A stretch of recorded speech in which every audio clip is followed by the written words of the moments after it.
financière de Pointe-à-Pitre qui est au plus mal. Le déficit du compte administratif 2015 dépasse les 22 millions d'euros. C'est ce qui ressort d'un avis publié aujourd'hui par la Chambre régionale des comptes. Éric Simpling, bonsoir. Bonsoir Sophie. Comment peut-on expliquer un tel déficit pour une ville d'à peine 15 000 habitants?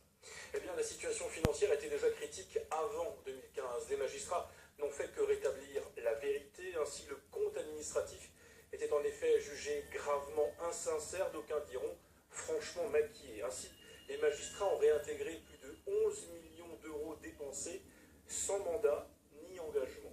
À ça s'ajoutent des charges de personnel particulièrement élevées.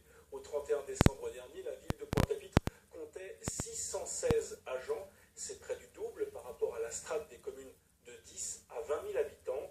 Agents par ailleurs mieux payés que dans les autres communes de la Guadeloupe, note la CRC. Autre élément d'explication, l'opacité des opérations financières liées au programme de résorption de l'habitat insalubre. Là encore, notent les magistrats, la comptabilité et le suivi sont lacunaires.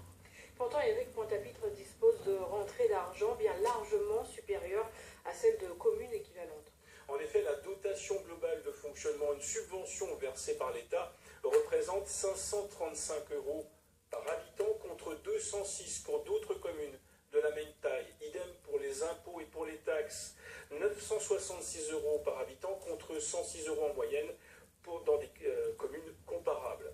Autant d'éléments qui n'empêchent pas Pointe-à-Pitre d'afficher un déficit de 46 millions d'euros avec à la clé un bien triste record, celui d'être aujourd'hui la commune la plus endettée de la Guadeloupe par habitant, soit 2 922 € par personne.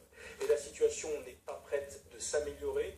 Après examen du budget primitif et du budget supplémentaire 2016, les magistrats de la Chambre régionale des comptes sont déjà en mesure d'annoncer un nouveau déficit qui devrait cette fois-ci dépasser les 24 millions d'euros. Merci Éric pour ces explications. Dans l'actualité,